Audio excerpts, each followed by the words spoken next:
నమస్తే, నేను రవి. ప్రైవేటు రంగంలో బయోమెట్రిక్ విధానాన్ని అవలంబిస్తున్నారు ప్రైవేటు సంస్థలు. కొన్ని ప్రైవేటు కంపెనీలు అవ్వచ్చు, లేకపోతే ప్రైవేటు సంస్థలు అవ్వచ్చు, కొన్ని హాస్పిటల్స్, అలాగే ఇట్లాంటి ఒక ఇంపార్టెంట్ అయినటువంటి ఆఫీసుల్లో కూడా ఈ బయోమెట్రిక్ విధానాన్ని అవలంబిస్తారు. అసలు బయోమెట్రిక్ అంటే అది అంటే ఏలుముద్ర ద్వారా తమ ఏలుముద్రలు ఏ ఎంప్లాయ్ అయితే ఉన్నారో ఆ ఎంప్లాయ్కి ఒక ఐడి ఇచ్చి ఆ ఏలుముద్రలు వేసి అతను అంటే ఉద్యోగానికి ఏ సమయంలో వస్తాడో ఏ సమయంలో వెళ్తాడు అనేది మొత్తం కూడా రికార్డ్ అయ్యే అవకాశాలు ఉంటాయి. బయటికి వెళ్ళినా సరే బయోమెట్రిక్ వేస్తే బయటికి వెళ్ళే విధంగా అక్కడ ఏర్పాటు చేస్తుంటారు సంస్థలో ఉద్యోగి. ఒక విధంగా చెప్పాలంటే అది ఈ హాజరు పట్టీలో రాయటం, సంతకాలు చేయటం ఇట్లాంటివన్నీ కూడా ఈ మధ్య ప్రైవేట్ సంస్థలు అయితే మాత్రం వాటిని తీసేశాయి.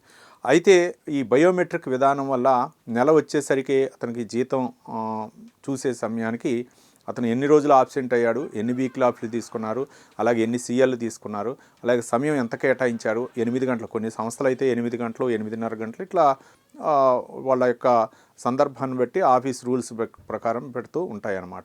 ఈ నేపథ్యంలో అతను యొక్క ఈ హాజరు శాతం ఎంత ఉంది అనేది కూడా మొత్తం కూడా అందులో నిక్షిప్తమై ఉంటుంది.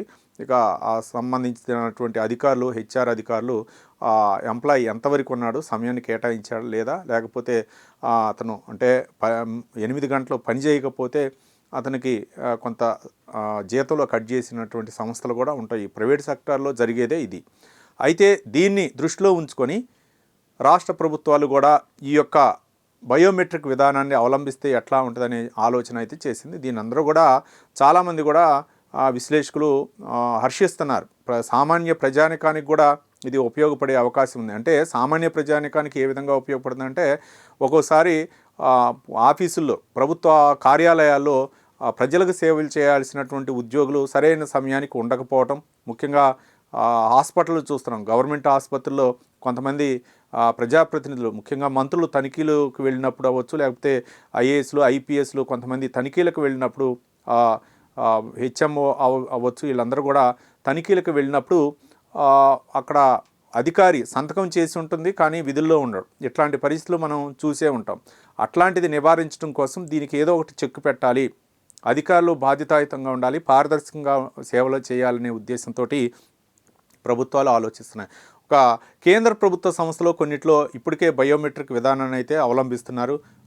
ఎందుకంటే ఇప్పుడు ఈసీఐలు అవ్వచ్చు, లేకపోతే కొన్ని డిఆర్డీలు అవ్వచ్చు, ఇట్లాంటి క్లిష్టమైనటువంటి పరిస్థితుల్లో సేవలు అందించేటటువంటి సంస్థలకి ఇప్పటికే బయోమెట్రిక్ విధానం అయితే మాత్రం అమల్లోకి వచ్చింది. వాళ్ళ యొక్క ఐరిస్ కూడా తీసుకుంటారు. ఒక విధంగా చెప్పాలంటే బయోమెట్రిక్ కనుక ఏలుముద్రలు కనుక పనిచేయకపోతే ఐడి నెంబర్ కొట్టినా సరే వాళ్ళకి అంటే ఆఫీస్లోకి ఎంటర్ అయ్యే విధంగా వాళ్ళకి సూచన అయితే కనపడుతుంది.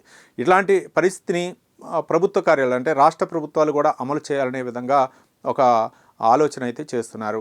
అంటే ఇటు హాస్పిటల్ అవ్వచ్చు, లేకపోతే స్కూల్లో కూడా మాస్టర్లు అంటే టీచర్లు ఏ సమయానికి వస్తున్నారు, ఏ సమయానికి వెళ్తున్నారు. ఒక విధంగా మరి రెవెన్యూ డిపార్ట్మెంట్ విషయానికి వచ్చినా కూడా అలాంటి పరిస్థితి ఉంది. అలాగే ఎంఆర్ఓ కార్యాలయాలు అవ్వచ్చు, ఇట్లాంటి ప్రజలకు సేవ చేసేటటువంటి నిత్యం అందుబాటులో ఉండేటటువంటి కార్యాలయాలు ఎప్పుడూ కూడా కొంత మరి వాళ్ళు ఉద్యోగులు సరైనటువంటి సిబ్బంది సరైనటువంటి సమయానికి ఉండకపోవటం, అలాగే వాళ్ళు అంటే ఆఫీస్కి వచ్చి హాజరు పట్టికలో సంతకం చేసి బయటకు వెళ్ళినటువంటి సందర్భాలు కూడా చాలా ఉన్నాయి. కొంతమంది వారం 10 రోజులు కూడా లీవులు పెట్టి ఉంటారు, పై అధికారి అనుమతి లేకుండా చేసినటువంటి సందర్భాలు ఉంటాయి. ఇట్లాంటన్నిటిని కూడా కట్టడి చేయడం కోసం, ఒక జవాబుదారీతనం తీసుకురావడం కోసం, ఒక పారదర్శకంగా ఉండాలనే ఉద్దేశంతో ప్రభుత్వాలు అయితే మాత్రం రాష్ట్ర ప్రభుత్వాలు కూడా ఆలోచిస్తున్నాయి. ఈ విధంగా వస్తే ప్రజలకి సేవలు చేయొచ్చు. వాళ్ళకి అంటే ఏ ప్రభుత్వాధికారి ఎంతసేపు ఉంటున్నారు, ఆఫీస్ కార్యాలయంలో సమయం వెచ్చిస్తున్నారు, ఎన్ని అంటే లీవ్లు తీసుకుంటున్నారు, ఏ విధంగా అతను వర్క్ చేస్తున్నాడు అనేది మొత్తం కూడా డేటాలో నిక్షిప్తమయ్యే అవకాశం ఉంటుందనే ఉద్దేశంతో ప్రభుత్వాలు కూడా ఆలోచిస్తున్నాయి.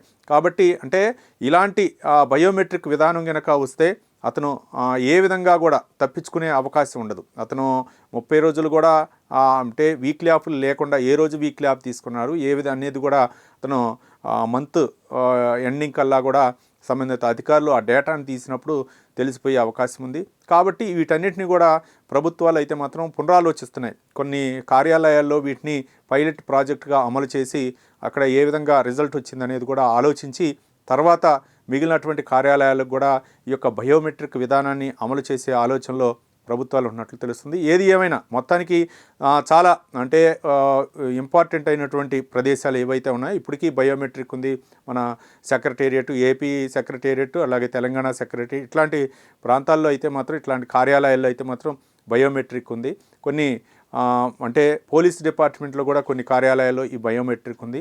అలాగే మిగిలినటువంటి కార్యాలయాల్లో కూడా ఈ బయోమెట్రిక్ విధానాన్ని తీసుకొస్తే ఒక జవాబుదారీతనం వస్తుంది, ఒక పారదర్శకంగా ప్రజలకు సేవలు చేయొచ్చు అనే ఉద్దేశంతో రాష్ట్ర ప్రభుత్వాలు అయితే ఉన్నాయి. మరి ఆ విధంగా చేస్తే మాత్రం నిజంగా ప్రజలకైతే మాత్రం సేవలు అందుబాటులో ఉండే విధంగా అధికారులు అయితే మాత్రం కార్యాలయాల్లో ఉండే అవకాశాలు ఉన్నాయి. ఒకవేళ కనుక ఆయన గనక అధికారి లేకపోతే అక్కడ బయోమెట్రిక్లో ఆయన వచ్చిన ఆనవాళ్ళు ఉండవు. కాబట్టి ఏమైనా సరే ఈ యొక్క బయోమెట్రిక్ కనుక తీసుకొస్తే సాంకేతిక పరిజ్ఞానం అభివృద్ధి చెందుతున్నటువంటి నేటి రోజుల్లో ప్రతి ఒక్కళ్ళు కూడా అంటే ఎక్కడికి వెళ్తున్నారు, ఒక ప్రభుత్వ అధికారి కార్యాలయాల్లో ఉన్నడా లేడా, మరోపక్క ప్రభుత్వ హాస్పిటల్స్ ఉంటాయి, అక్కడ డాక్టర్లు సరైన టైంలోకి వస్తున్నారా లేదా, ఎంతమంది సిబ్బంది అందుబాటులో ఉన్నారా, అన్నీ కూడా ఆ బయోమెట్రిక్ విధానంలో అయితే మాత్రం అందరికీ క్షుణ్ణంగా తెలిసే అవకాశం ఉంది. ఎవరైనా పై అధికారులు తనిఖీలో వచ్చినప్పుడు ఎంత హాజరు శాతం నమోదైంది నెలలో, లేకపోతే ఈరోజు ఎంతమంది వచ్చారనేది కూడా తెలిసే అవకాశాలు ఉన్నాయి. కాబట్టి ఈ యొక్క బయోమెట్రిక్ విధానం నిజంగా ప్రభుత్వాలు కనుక అమలు చేస్తే మాత్రం దీనివల్ల చాలా ప్రయోజనాలు ఉంటాయని చెప్పేసి చాలామంది విశ్లేషకులు అలాగే పౌర సమాజం కూడా ఆలోచిస్తుంది.